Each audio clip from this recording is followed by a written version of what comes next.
What's up, guys? Adam and Rob Smallwood back here with another video. This time we're going to be doing the top four match between Scott Watson playing Invisible Woman and Kevin Butcher playing Outriders. So we'll take a look at these deck lists first. So Rob, here's Scott's list with Invisible Woman, which I like seeing a new Fantastic Four main character played in this event.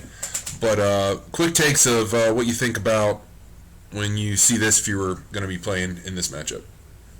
If I'm looking at the Outriders player, I'm looking at Scott's list here. I'm seeing that he might, we all know that they're playing Mortal Killmonger. So he knows these as keys to success. So we need to see what Scott's outs are to it. And I'm looking at Scott's list and I'm seeing just the two Cosmo and very little ways to melee them down. Not a lot of flight guys. So I'm thinking if you can stick either one of those and you can fade the Cosmos, like you can tell by his top end, you're not winning the grind with the Riders and the Surfers. So he's got to put the Invisible One on a clock. There's no combat interaction, so he's not playing like the Fantastic Four twist or any shocks or anything. So he can attack really clean as well. Yeah, I was really surprised not to see that Core 4 plot twist. That would have seemed like it might have been pretty good here, but yeah. And then the two Cosmo seems, you see that. It's like, other than Legacy, in their first, around the same drop as Mortal Killmonger like you're talking about, you really don't have too many guys that can fly over there and get them if they're in the back row. Yeah, I think in hindsight, like the Cosmos might be short a couple. Like I feel like that should have been a 4X, but we'll see how it goes. Scott obviously did very well in the tournament. So. Yeah, right. He did all the testing. So here's Kevin's list. Oh, come on. Yeah. Also, shout out to these guys for writing in a very legible manner. Very neat. Yes, yeah. And then, so Kevin's list, you see that one, it goes really high, all the way up to an 8-drop with an Outrider list, which is somewhat unusual, maybe not so unusual in Good versus Evil, but. And then running a full suite of 12 plot twists. Yeah, so I know from playing a lot of Good versus Evil Outriders, because I had it as a top 2 deck, that you end up just running short on the low end of quality. So, like, yeah, that's why you end up going up to 8. And there's some other cards that you can make happen. But basically, like, he's got the friend from work. I thought you'd be glad to see me. The 2 more grow in its place. Pretty standard, the 12 locations. He's not playing the Bifrost, which is fine. I'm seeing the 4 Motor 4 Killmonger. If I'm Scott, you're just looking at those, like, hoping to fade them or kill them or answer them. And this Outriders list can go to the top end with the Ego and the Thanos, so he's not going to just concede when opponent gets to like turn 7 or 8, so I don't have a problem with it. It's pretty run-of-the-mill. Yeah, and also, Outriders don't really have to run too much down low on the curve because they themselves are so numerous there at the beginning of the game. Yeah. They win the board on turn 0, so there's really not a need. Like, I think in my version we just cut the ones because they're all kind of like subpar. And you can see his here's like he's playing Scourge, which is just kind of like an okay card, good in the mirror. Yeah, definitely. And then he just goes up the curve. Pretty normal stuff. I like the Hela, so he can play the grind game. I was a big proponent of that in my version. It was like, the Hela is one of the best cards. There's just not a lot of lethal in photographic, and she's kind of like faux lethal in a way. And if you play against illustrated decks, everything's got multiple health. Yeah. So Hela's a really good answer to that, but it looks pretty standard. Yeah, especially on the top end of the curve. Okay, so let's get to the game here. Got it all queued up. Invisible Woman, with her level up condition in the XP, it's an interesting balance of when to turn invisible, when to hide, and when not to, right? So it's like, when do you do it on turn 1 if you don't have a 1-drop? Do you do it on turn 1 even if you do have a 1-drop? There's a couple of different things that can go into that. Yeah, it's all pertaining to matchup. I think in this one, since he has 8 counters to your ability, you just have to fire it off as soon as possible to get the wounds, like to basically hide your wounds. Yeah. Plus, more important, leveling up, because your defense doesn't really matter in this matchup. She's going to get stunned. Yeah. Kevin coming in with 3 guys, that's fine. He looking at the deck list, Scott's Yeah, has like no interaction, so a lot of his attacks are going to be pretty safe today. And that's, like we were talking about in the last video, when you're looking at deck lists, that's something, one of the first things you want to look at is interaction. And Scott's deck just doesn't have, not said that it's a bad thing that Scott doesn't have any. Combo decks a lot of times don't. And he's got a kind of a combo-y deck here, so. Right, I know from like building Invisible myself, it's the same thing. Like Scott has a really good opening here of Felicia, forgoing the wound to get the XP, because if he attacks he can't go invisible. It's probably the correct play. Yeah. You got it. Yellow Alicia turn 1 has got to be optimal. Yeah, he's got to hide because he might not be able to hide later. Right? Yeah. So it's a mandatory play there. He has to hide. He heals him, essentially, by not taking a wound here. Yeah, swing in with the 6/6 when you don't have the yellow kind of thing, or maybe you'll be a 10/10 by then. I think Kevin just the one thing about Outriders in Good versus Evil versus all photo is that you have to do things like draw your Grandmaster like he gets here naturally, which is a lot harder and kind of lowers the probability of like getting the Grandmaster in play. Mm-hmm. Yeah, without the Heimdall and the Gunman, they're a little more human. Still, they win the board on turn 0, so you have to account for that. Yeah, and those aggressive draws like the one we're seeing here with Kevin can be very aggressive. Looks like Scott's firing off. I mean, he opened Yellow Wild. He caned for another one right there, so he's got a ton of gas. If I'm looking at this, if he can just like fade these Mordu Killmongers, or if he has the Cosmo, he'll be fine. Mm-hmm. But still, going here, you're going to be up to what 5 XP at this point. So you're right there. You just need, and you got the other yellow in hand. So you're thinking about a level. You got Alicia in play, so you could be a 10/10 at this point. So you're feeling pretty good. I will say that Kevin. Little tip is like Kevin did not look at what Scott caned for, and I always take just a little gander at it before they put it back up, just to kind of give me an idea of what they might have in their hand. Because sometimes you'll see a 2x, a 3x, or something, and it'll kind of give you an idea of something you want to play around. Now Scott's not got a lot of a little less relevant with the list known, but in the Swiss rounds, I would completely agree. It's a lot of knowledge there. People don't just assume, don't let your opponent flip through the cane cards too quick. You get to see them. Very important. Yeah, and then Kevin, of course, just having a great curve out here with Grandmaster and Nemordo, pretty much optimum for what his deck wants to do. And seeing like Scott's list, he doesn't have a ton of flight mid game to go back into that Mordu, and I think that's one of the main reasons. I don't know if it was why or he just happened to do so to play the Grandmaster on 2. Most of the time, I would hold that to fire off for the for sure fire counters. Yeah. But he just slammed the back row because he basically knows there's almost no chance Scott can get back to it. Yeah, because other than Alicia, and he'd have to giving Invisible Woman attack, there's really no way for him to fly over and get that. And then he wouldn't be able to hide Invisible Woman, so he'd be giving up a wound. So I think that's a fair enough play there. Good bait, good trade. Yeah, because I think you trade Grandmaster for him to take a wound. Yeah. And now Scott's in the point where he's going to delay down this yellow that he caned for last turn. And he's going to have to attack into the Mordo. So let's see how he plays this one exactly. Canes for another one.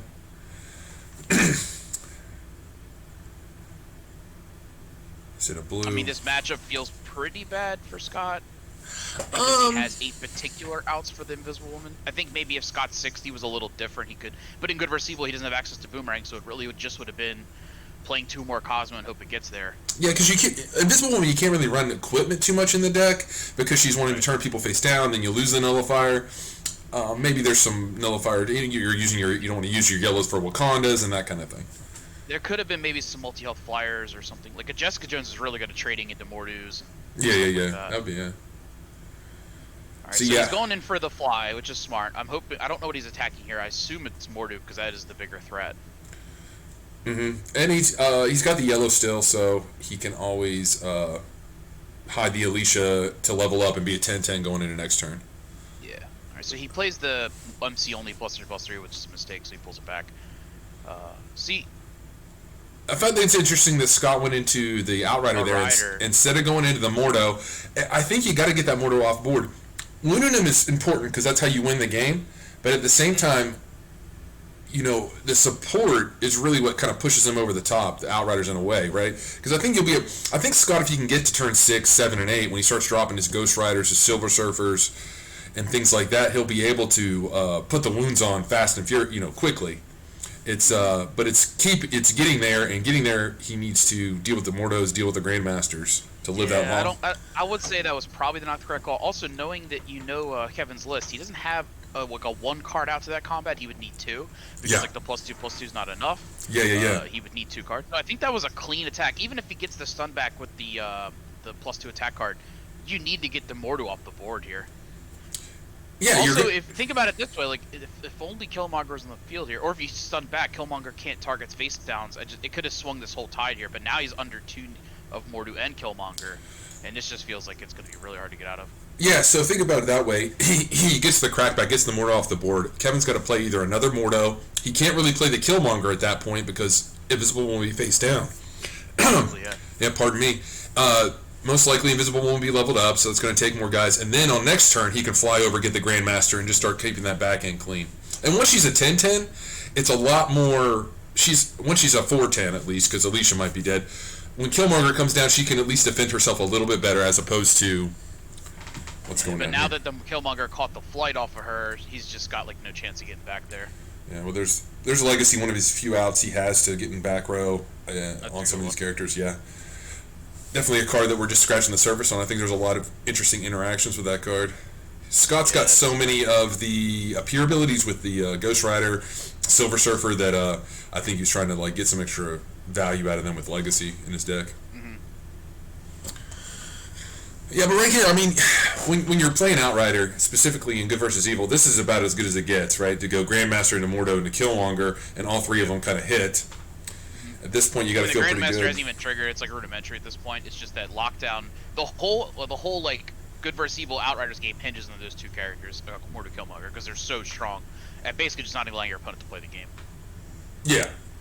Yeah. So you see here that he had the +2/+2, which means like it doesn't mean he could have stopped the Mordo attack, but it does mean that he might have traded, and it would have been really good for him for Scott. Ironically, I will say, I'll give Scott credit. Some people play the Outriders matchup and they play so passively trying to live and they put no wounds on them. You have to put them on the clock as well. But there in that particular moment, I think it was right to hit the Mordo. Yeah, it is a tough balance, and that's one of the reasons why the matchup is so difficult. I think that it's a little bit more solvable in some situations, but it with all the wounds you have to put on, the balance of when you put on wounds as when you sit back are all tough decisions, tough micro decisions you got to make throughout the game that make the Outriders matchups pretty tough. So at this point, like, you got to think, after missing that, after getting the Killmonger down on his Invisible Woman, he hasn't leveled up. I mean, this game's pretty much over with 3 wounds. There's going to be a lot Scott needs to do in order to come back. Because now Cosmo doesn't just answer it, you know what I mean? Yeah, so he needs both Cosmos to be able to just use his ability for one turn. It's not looking good. He only has a few ways to, like, he has 12 possible invisibles. So like I get he was going for the Outrider to try to swing the game backwards, but he's under a lockdown that's pretty heinous right now. Kevin didn't ironically send in all 6 Outriders. He could have for easy 2 counters on all of them. I think he has like a muscle memory of how he attacks, maybe, but in this matchup he was safe to just attack for all 6. Yeah, definitely, because it had to be a power up, right? That's the only thing you'd be playing around is a specific power up to a supporting character, because there's not even for any Invisible Woman. Also, like, I don't think double Cosmo doesn't even get him out here, because Killmonger, even if you Cosmo him, his ability doesn't turn off until he leaves play. Yeah, fair enough. So it's he actually just kind of keeps them. Yeah, so it's really going to be a really difficult place to put in. So that whole not swinging at the Mordo, because there's even a situation there where Kevin would have to make a decision. It's like, does he just let the Mordo hit? If he had Killmonger in hand, that would be a tough line to figure out the right play there. It's like, do I crack back for the wound, or do I leave the Invisible Woman face up? With the way the formation was, it would be a difficult decision to make. So he's playing Elsa, I'm assuming mainly to combat Jessica Jones because his deck has an issue dealing with it. We were kind of doing the same thing. Between like Cosmos and Lethal, you have to get her off the board. So in this matchup, it's a range character. It kind of does good things. Mm-hmm.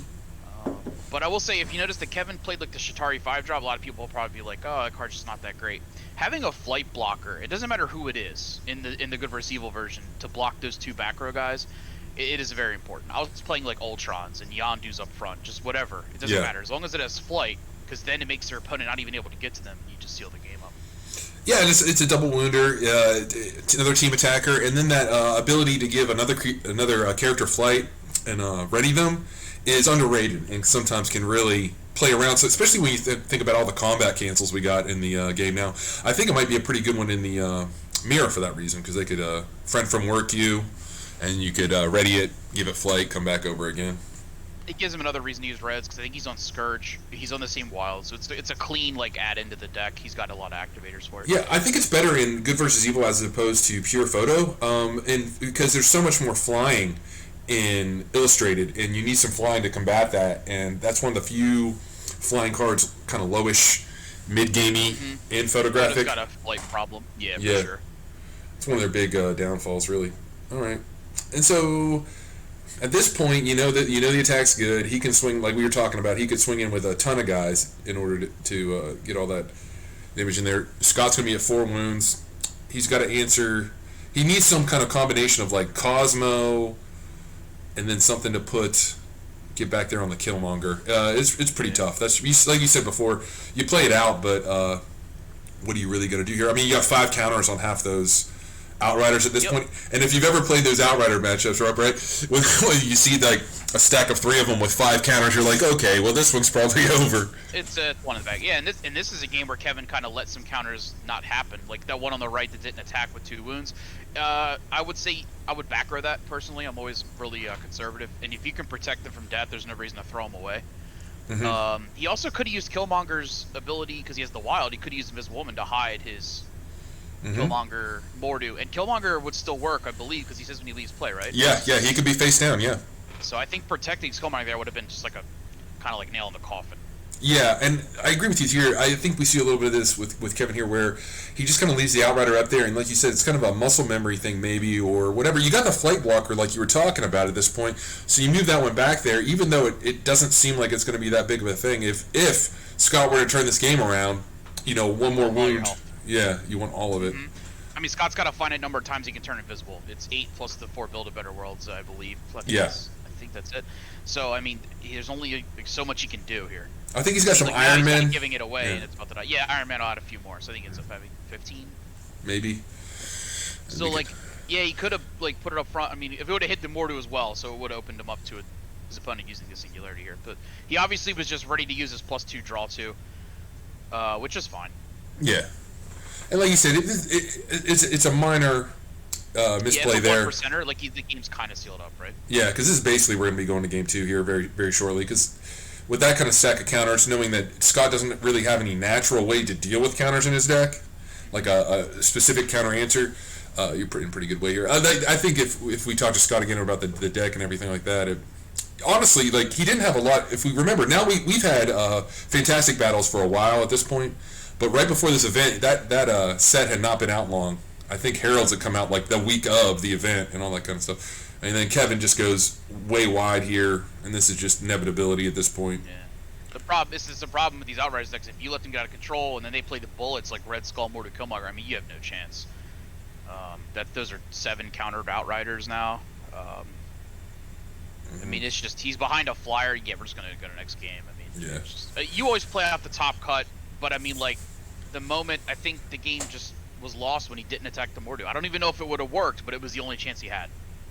Yeah, I think he had to go that. I think he had to go for that because I think it would just set him up for better turns going forward. Like you said, we'll see if it would have hit or not and what it would have played out, but I think you had to do that. Yeah. All right. So if he goes turn 1 hide, turn 2 hide, turn 3 attack Mordu, there's a chance he could have cleared the Killmonger with a Alicia Masters line or something, maybe. Yeah. I don't know. Kevin did have a +2/+2, so maybe the Monger might have stuck anyway, and it might have been a loss regardless. But you got to try. You got to fight the board. Yeah, 100%. Okay, game 2. Scott opens up with no Alicia Masters this time, but a yellow. I think, like you were saying last time, if you've got multiple yellow in hand, going ahead and hiding on turn 1 just to get the 1 XP and to kind of basically he's making the game a 6-turn game now. So you got to do that. I think Kevin has a rough time here. He rose a lot starting out. Which is okay. The riders don't need a lot of gas.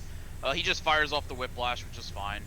Mm-hmm. I'm always a proponent of just keeping the guys in my hand if they don't help the Outriders' turn. But he might have a 2-3 curve, which means he probably should just play the 1. So it's hard to say without knowing his hand. Yeah, people get used to that kind of thing, playing them out. Just playing a curve for no reason type thing, yeah. Yeah, but he might have a reason. We'll see. Yeah. Especially like Heimdall, for instance, that's not something you want to just drop on turn 1 and then not actually activate it on turn 2. Yeah, it's because he's hard to protect as a 0-1. There's so many put out 1 counter kind of things in the game anymore. And Scott must have drawn that Alicia Masters off the top there, but another Alicia Masters and a double yellow. Another good draw for him coming out. We got to see what I think Kevin curves out pretty nicely here again, and this is going to be tough for Scott because I think he basically optimum draws again and hits another Grandmaster here. Yeah, it doesn't seem like a great matchup because, if he wants to hide, he can't be aggressive. So he needs to play other guys besides his main dude who can fight for multiple turns. Mm-hmm. He's obviously looking for the big Sing interaction to keep looping, and if he can get that going, he'll probably win because opponent won't be able to play the game. Exactly, and that's why I think we were talking about earlier when he went for the Outrider wound instead of going over the top for the Mordo.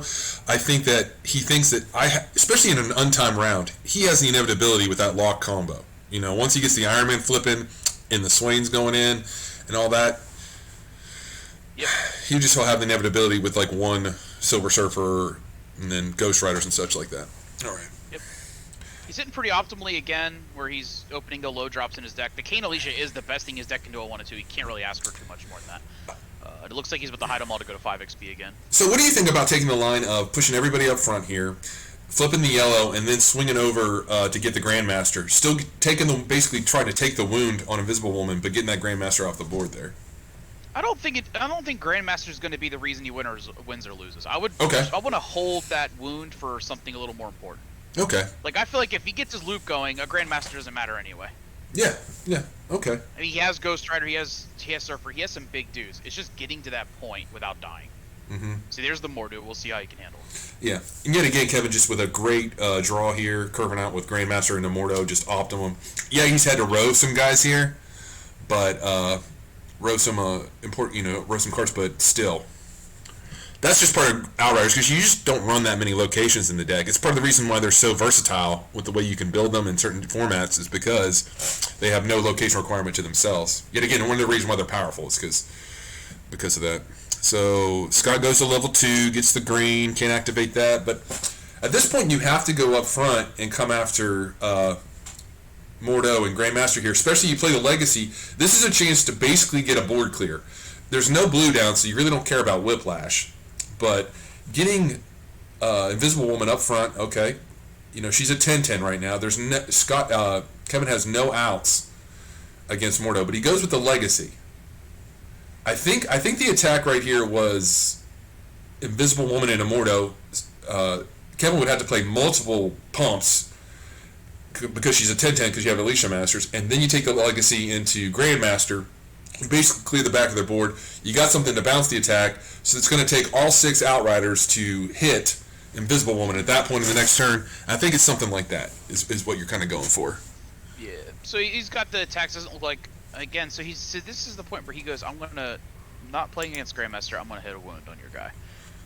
Yeah. So what do you think about that line? Because I think maybe the play was to go fly over and get Grandmaster that time. The Legacy attack went down and you got Mordo off. That's great. I think this time you fly over, you get Grandmaster, because at that point he's going to have to attack with 4 Outriders against your Invisible Woman to get a wound on her. You can bounce it with the green. We saw him get a blue with the cane, so when he comes with the second attack you can bounce that one too. He's going to have to draw another Outrider or draw a Killmonger and play it in order for you to not have to do that. But even if he draws the Killmonger and you can't bounce the attacks, it's still going to take 4 Outriders to soak it up, and then they're going to have to decide between, do I get Legacy or do I get Alicia Masters off the board after that? Yeah, I don't think it's a close call there. I think it's like a 99% you kill the Grandmaster. He's basically saying, here's +12/+12 next turn, in theory. I mean, like, it depends on what Kevin plays here, but you are like you said, you're giving him more viable multiple attacks on Invisible Woman by leaving it alive. Like, I understand you want to clock his MC, you don't win by grinding out his supports, but in this matchup, I think you do. So you could tell by Scott's location, his formation, he wasn't going to be able to hide that turn. So he's just setting up, like, he's playing fair versus now. He's a big girl with a good ability. We'll see what Kevin's got though. I think Kevin actually gets another. I think it's a Killmonger here or another Mordo. I can't remember exactly. But either one. Both are pretty brutal. But you would be in a better position if that Grandmaster wasn't down, because he can attack with 2. Yeah, it's another Mordo. He can attack with 2 Outriders, and that can stun Invisible Woman now because she can't bounce it. If he had got the Grandmaster off the board, then you'd have to make the decision. Does he play another Grandmaster if he draws it? Does he play the Mordo? He's going to have to attack with 4. He gets the wound on there, but then he's only got 2 Outriders left, and he'll have to make a decision between getting one of the 2, because Legacy and Alicia Masters are really impactful. He goes with 3 guys here, because I think, you want to get counters. I get that understanding, and you want to leave enough attacks open to clear the rest. Mm-hmm. Yeah, it looks clean. Yeah. I still think you push the Whiplash up front here just to get that little attack on the cane, because you're not really using the Whiplash. I normally would agree, but I think the cane is a non-factor because of your ferocious front row. It's actually like a completely ignorable point of the game. Okay. I don't know if it was on purpose, but I'm with you. Like, I think the Whiplash is a fine trade there, but the cane actually just does absolutely nothing here because he can't play Singularity. He's not going to be able to blink it. It can't do any fighting. That's what I was kind of thinking of. Is like maybe if you just leave it too long, the late game Singularity will give him some value possibly, and you're not really doing much with that Whiplash. But yeah, it's kind of a blank right now. Now the thing is, if Scott had like Singularity Cosmo this turn, that Kane would have blinked. So I mean, there is something he probably should have played around and maybe gone into that. I'm going to pause it just for a second to talk about this again. So his Invisible Woman still has flight. She can't use her superpowers, but he decides to go for the attack on the Outrider again here instead of going over for the Mordo or the Grandmaster. And I think this is just kind of like a theme for this game too, is that he focused on the wounding the Outriders instead of dealing with a supporting cast that was preventing him from doing what his deck wants to do, right? And I think like playing into a strategy where you can, or in trying taking lines in the game that allow your deck to function the way it wants to function might be a good kind of rule of thumb sometimes. Yep. I mean, this is the second Mordu. I think killing it has a huge impact because there's a chance he might not see another the rest of the game if statistics are in his favor. Yeah. Because, I mean, the odds of drawing 3 Mordu in the top quarter of your deck are pretty low. I agree. I think the Mordu's there. But then again, if you look at Scott's resource row, maybe he's looking at a different avenue with his game strategy because he doesn't have activators. So he has activators for a second ability, though. So it's again, and if the Grandmaster and the Mordu weren't around, I feel like this game is in reach. But now he's got Mordu, Killmonger, Grandmaster, and it's just like, this is, this is the trifecta again from game 1. Yeah, and this is basically like we were talking about before. It's like this is what happens with Outriders. This is how this matchup works. They start playing these guys down. Now he's got multiple layers of protection and disruption going on, so you have to draw more than one card a turn to deal with it, and it just kind of is laying on there. Because, I mean, what does he do there? He plays the Killmonger, takes away your powers, but then at least you could draw another flyer like Legacy, or maybe, what is he going to be on turn 6? So he could draw like an Iron Man, and so he could have multiple attacks. Yeah, he does get the Iron Man to go after the Killmonger there. So yeah, so if he killed the Morty last turn, he could play Iron Man this turn, attack the Killmonger with Iron Man. If it got there, he would be able to hide. So like it's definitely, and also like last turn Kevin just didn't get some counters. I feel like again you ignore the Kane. I feel like you just send all 6 in for the counters, or you back row the 2 wounders and protect them. I feel like you're giving him away. I'm pretty sure he's about to die here, or he's going so he's going back into the Killmonger, which is correct. He has the power up that's really brutal because you needed that clear. And here's a misplay here. They let Invisible Woman have flight. Killmonger has that turned off at the moment, but it ends up costing Kevin a plot twist. But things happen. Yeah, a little bit of a miss there. I think now this is a point now when you don't have the flight. I think this is a point where, as Scott, you do actually attack the Outrider because you're a 4/10 and it's a 5/3. Yeah, try to get it. You get it off the board and that's fine there at that point. The problem with Good vs. Evil Outriders is they're all villains. So even if you can chip away 3 or 4 of the Outriders, all of them can team attack. All of the supports can team attack. It's almost like a mono deck. They're gonna get into you. It all is. The Mortal Killmonger is the only 8 cards he cares about. Yeah, and now I think he needs to more aggressively play to get rid of them. Yes, yeah. I think if you keep that disruption, like you said, he's got to draw more of it, and then you'll have. I feel like you'll just have plenty of time late in the game once your deck starts doing what it wants to do. I mean, at this point, he could bounce. If he had some of those guys off the board, he could hide. He can bounce multiple attacks, cause some real problems. And I mean, we don't know if Kevin has another Grandmaster in hand or he wrote a Grandmaster at some point. But like you said, dealing with 2 Mordos really reduces the chance of having to deal with more of them as you go through. If he draws 3 or 4 in a game, then I mean you lose that game. Yep. Regardless. Scott is not really drawing a ton of yellows anyway. The one he has 1. His wilds are turned off, right? Because of Red's Call. Yeah, and then he can't play Build a Better World either. I mean, this is just at this point. I feel like it's also he needs a Ghost Rider pretty bad right here. If he had Ghost Rider in hand, I think you play it.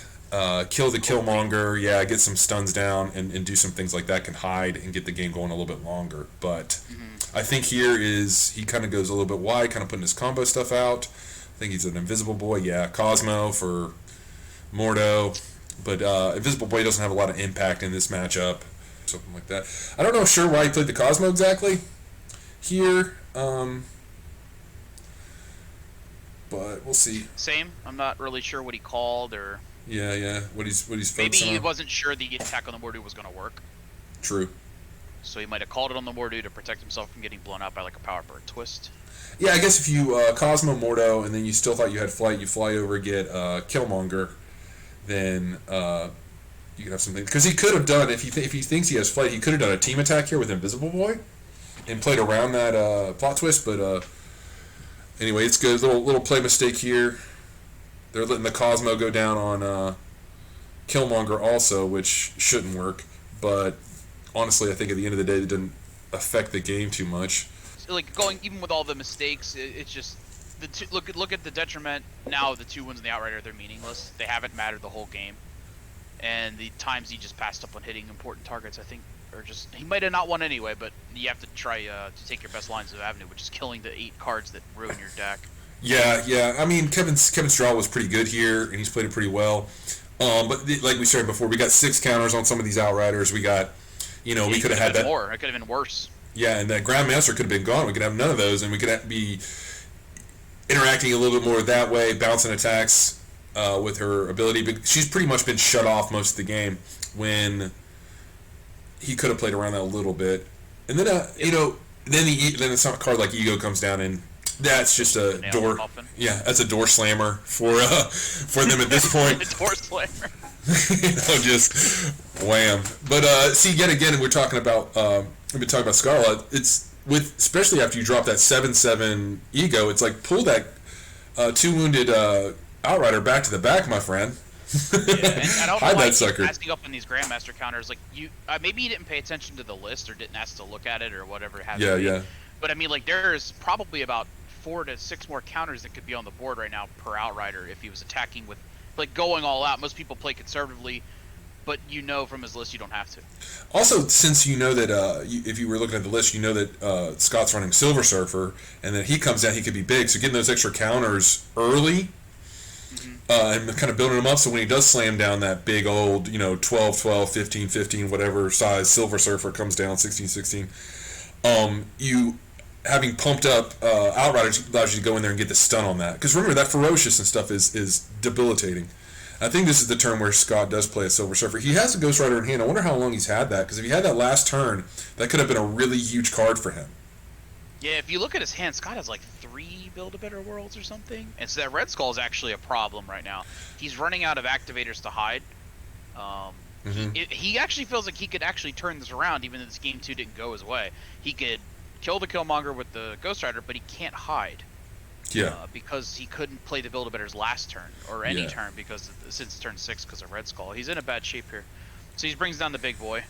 Yeah, but that's still rough. I mean, with that Ego just staring at it from across the way, it's just depressing. That card, Ego, is, maybe that's... Very strong. Yeah, it's Jungle Hunter level good 7-drop, so...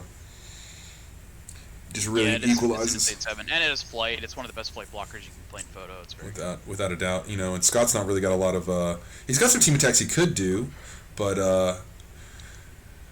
it kind of seems wasteful to kind of do an Invisible Boy Silver Surfer team attack into Ego there. So I guess he's just gonna clear a couple of counters off some Outriders and pass. Not really having much. Yet again, this game's pretty much done at this point. Scott. Yeah. Scott had to take a couple earlier lines. So look at now his hand at Ghost Rider, right? He says, well, if I play the Ghost Rider, these big Outriders are going to come into me anyway, right? But if he were to take care of that Grandmaster and his opponent didn't have another one, there's a chance these could have been very normal-sized Outriders. And if he doesn't have Killmonger out, your ability to break an attack could actually keep her alive. Yeah. I mean, Ego is obviously a whole nother ball game, but there's just some avenues here.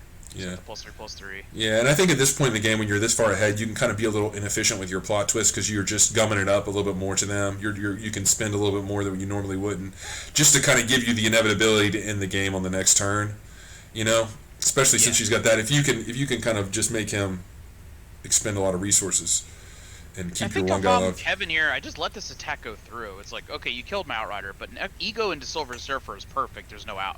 Yeah, and then you'll have 5 more Outriders that can do that. You still got the Grandmaster, so your attacks are going to be pretty efficient.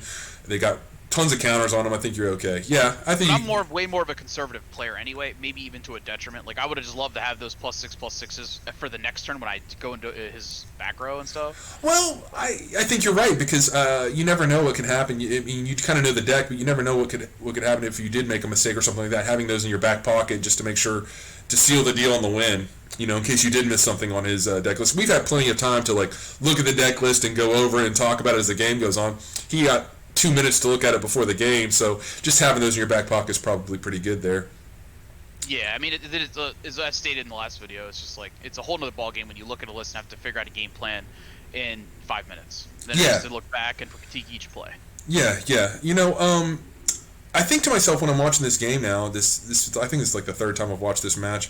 I think Scott might have spent more time testing against illustrated decks, and not really played this matchup specifically. Because I think if he would have played this matchup, he would have some of those lines we were talking about earlier would have been a little bit more apparent. And also, if you just look at the deck build in general, with like the Elsas and things like that, I think he was thinking more like Jessica Joneses and nullifiers and things like that as ways to disrupt him, as opposed to your Mordo Killmonger. And honestly, just kind of saying that I don't have a lot of interest to Mordo Killmonger, I don't think a lot of that's going to show up. That's a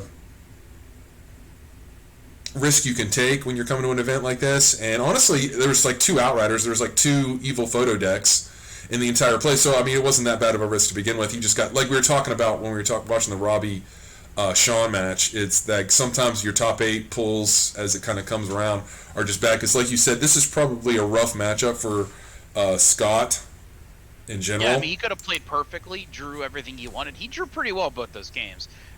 He could have drew perfectly, played everything he wanted, and the matchup could have still just been a loss. There's, I don't like to generalize. There's always some chance to win, but that matchup doesn't seem very favorable, especially with Kevin also playing Red Skulls. He's got a lot of like interaction to keep him off his combo. A lot of disruption, and honestly, like we were talking about all these different matchups. The game might have gone longer, as we said, but seeing Ego into Thanos, Red Skull into Ego into Thanos, that 6, 7, 8 play, that's going to be really, really difficult for Scott to come back from, even with his good draw. So I think that I don't know if there's much Scott could have done, even if he did these plays that we were talking about earlier, to win this game 2 here. He might have made it go a little bit longer, but man, that was would have been brutal. Kevin had a really good draw, played pretty solid. So yeah, your opponent curving Mordo to Killmonger feels pretty bad. There's a chance he could have missed either one of those, and the game could have been a little easier to manage. But in terms, like, I mean, he's playing a combo deck against a deck that wins the board on 0 and has disruption in the back row. It's very difficult. Yeah, I gotta say, for an Invisible Woman to try to overcome a Grandmaster on 2, Mordo on 3, Mordo on 4, Killmonger on 5, Red Skull, Ego, Thanos. Yeah, that's pretty rough, man. But like testing its Outriders, that is what they do. Not every game, but most games, is just make a very disruptible curve and win the board. Like, I mean, that's the deck every deck should have been testing as their, like, this is the first test. If I made a 60 for good versus evil, it's gotta beat the Outriders check. Yeah, or at least come somewhere near 50%, and then you think maybe I can win it. Like a winnable game. Now Scott definitely likes to play what he likes to play, and that deck's actually really strong. He did really good. He knocked out John, who did one of the best in Swiss. Yeah. In top 8, that was the flip side where his matchup was really good there. And we watched him. If you watch in Swiss, he just absolutely destroys Robbie, who eventually wins the event. Mm-hmm. In Swiss with his combo walk getting down. So I mean, I'll reiterate: the most variance you could have in a tournament in terms of the winning results is the top 8 bracket. It's so important and random. Okay. Who your matchups are, what they're playing, what you're playing, what's the matchup rate, how well did you draw in that matchup, etc., etc. I mean, most of the time, the best deck in top 8 does not win. Like, Robbie had the pairings that he needed to have to win this, nothing against what he did. He just had the pairings he needed. I don't think every matchup in the top 8 was good for Robbie. I don't even think half of them were, but the ones he played, he did well. Exactly, and you talked about, like, John Phillips with his Mimic list, getting matched up with Scott in the first round of top 8, which is horrible matchup for John. But his list, is a list that could take down this Outriders. His list is a list that would probably give Robbie a lot of problems. Well, anyway, guys, that's the video. Thanks for watching. We missed the top 4 match. Next, we'll do the finals. Yeah. If we left anything out or messed anything up, let us know in the comments. All right.